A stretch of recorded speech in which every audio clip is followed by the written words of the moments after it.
الحمد لله رب العالمين والصلاة والسلام على رسول الله.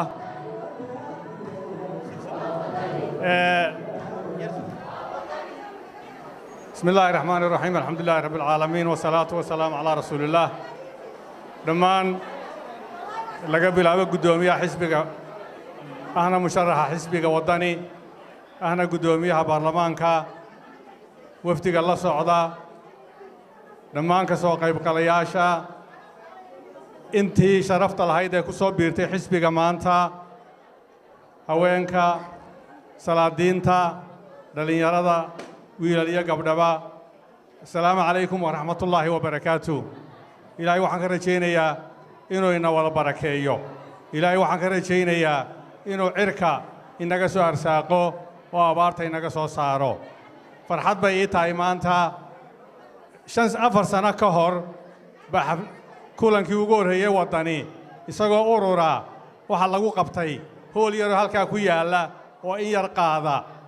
maantana waa hoolka magaalada ugu weyn magaalada Boorama hoolkii ugu weynaa oo aanu niliyuu qaadi karaa oo in yar laga soo qaaday taageerayaashii xisbiga wadani.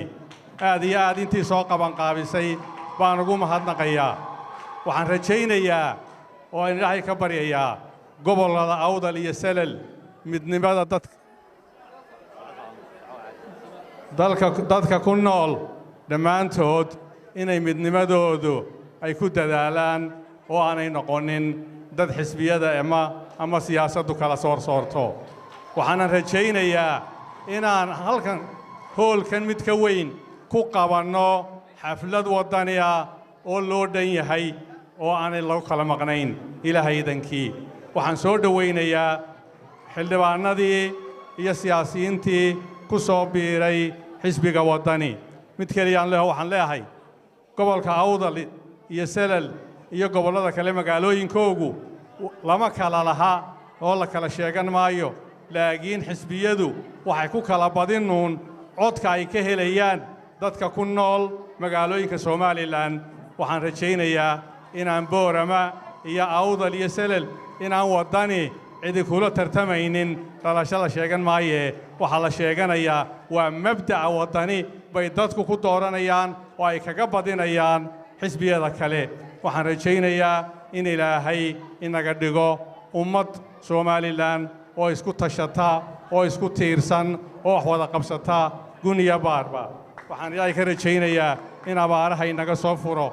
intii soo qaban qaabisay rag iyo dumarba aad iyo aad si kaliya laaba baan idinku mahadnaqayaa oo aan idin leeyahay jasaakumullahu khayr. laakiin ku talagala hadduun bay bilaabantay hawshii hawli weyna sugaysaa ilaan hoggaanka kulmiyo tuurno fadhiisan mayno nasan mayno dhammaanteen gobolada inta ku nool. aad iyo aad baan idin salaamaya. waqti dambe hadal badan odhan maayo. waxaan ku soo dhawaynayaa musharaxa madaxweynaha xisbiga